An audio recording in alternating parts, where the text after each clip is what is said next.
L'association sportive Malola franchit une étape importante de sa vie institutionnelle en organisant ce week-end son assemblée générale ordinaire combinée à une session extraordinaire et élective.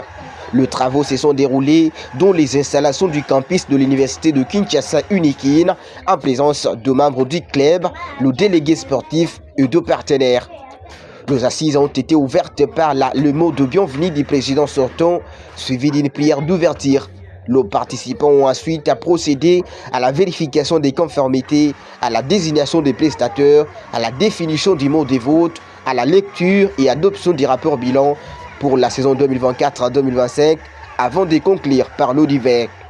Le délégué de la Ligue nationale de football, l'UNAFOOT, présent à l'événement, a salué les efforts du comité sportif pour avoir relevé le défi de la première participation au championnat national de football, terminant à la 9e place avec 23 points, un résultat encourageant pour une équipe en pleine structuration.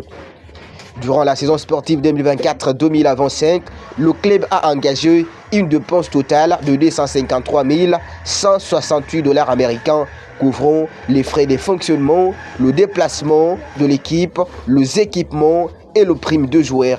Ce bilan financier a été adopté à l'unanimité par le membre présent dans ces assises. Fort de son expérience acquise lors de la saison 2024-2025, l'association sportive Malolé se projette avec ambition et lucidité vers la saison sportive 2025-2026. Plusieurs axes stratégiques ont été identifiés pour renforcer la performance du club, améliorer sa gouvernance et consolider son impact dans les paysages footballistiques congolais et africains. Objectif sportif, qualification au play-off. L'AS Malolé se fixe comme objectif déterminé dans les top 6 du championnat national de football, synonyme de qualification pour la phase fatidique des play-offs. Cet objectif ambitieux mais royaliste repose sur une meilleure préparation, une gestion rigoureuse, une motivation accrue de joueurs.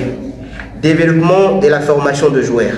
La création d'une équipe U17 est prévue afin d'assurer la relève et de promouvoir le jeune talent locaux. Ces projets visent à instaurer une culture de formation durable et renforcer l'identité du club autour de la jeunesse RD congolaise. À l'issue de l'élection des nouveaux comités, les nouveaux animateurs ont été mis en place, avec à la tête Théodore Ntolo Moulumbaï, président sportif, élu avec 8 voix sur 8 votants.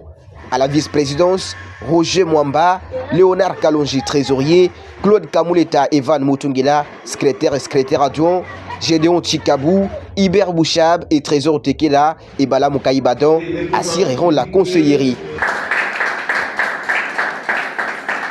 Les nouveaux comités sportifs sont fixés comme objectif principal la qualification au play-off de la l'UNAFOOT.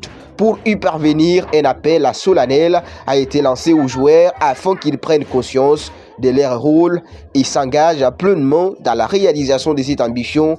Par ailleurs, le club prévoit la mise en place d'une équipe de jeunes dans une catégorie d'âge spécifique pour contribuer à l'encadrement et à la formation de la jeunesse congolaise, une initiative saluée par les participants comme un pas vers la pérennisation du projet sportif du club.